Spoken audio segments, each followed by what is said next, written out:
On arrive à la fin là. Exactement. Donc là, la machine a terminé.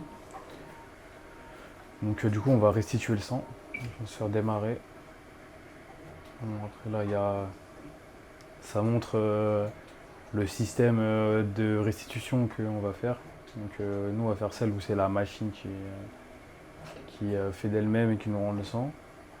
Donc on appuie sur démarrer. Volume de restitution, ça veut dire que tu as 360 millilitres de Ouais, sang c'est ça. qui est dans la machine et qu'on va te rendre. Et d'ailleurs, je vais mettre à 300.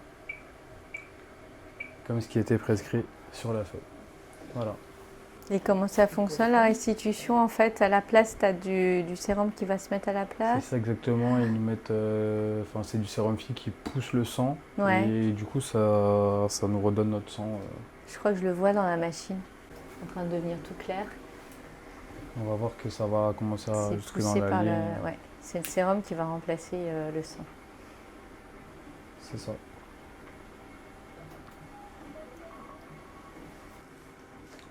Voilà, la machine elle a fini. Alors très important, faut clamper les lignes parce que si tu clampes pas les lignes, évidemment ça va.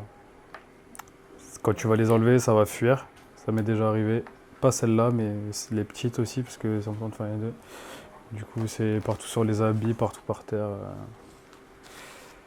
Donc voilà. Maintenant, je vais mettre un gant.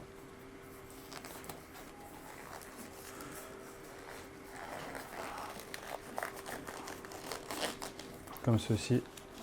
Avant de lever les lignes, je vais devoir récupérer des bouchons qui sont sur la machine pour pouvoir justement fermer les lignes qu'on va devoir enlever après. Je vais vous montrer. Faire comme ça. Hop. La machine nous dit que justement elle a terminé.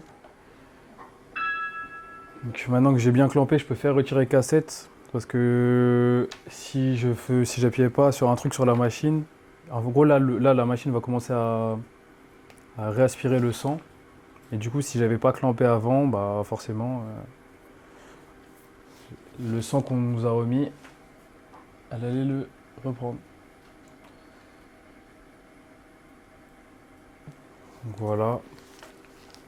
Je mets la bleue avec le rouge et le rouge avec la bleue de chaque côté. Truc. Donc voilà. Donc là j'ai une bande qui va me servir pour justement après pour pouvoir faire office de pansement parce que justement moi je suis allergique au pansement qu'ils donnent de base. Et j'ai cette petite pommade, je vous parlerai après, c'est la pommade antibiotique qui va nous permettre de pouvoir garder justement des plaies ouvertes sur la peau comme ça, entre guillemets, au quotidien. Donc là, je vais enlever les pansements, comme ceci. On essaie de faire attention à ce que ce soit bien droit et que ça parte pas dans tous les sens, justement dans la fistule. Hop.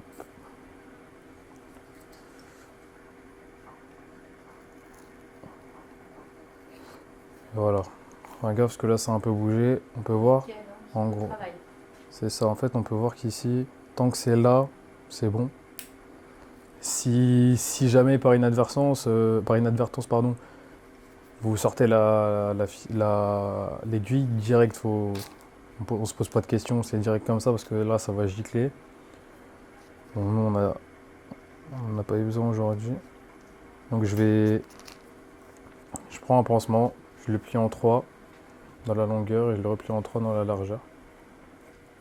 On est parti, donc le but ça va être de tirer justement l'aiguille tout en maintenant le coton. Et on peut voir, voilà, une trace de sang, on ne voit rien du tout. Comme ça, Je vais faire pareil avec celle-là. Et voilà.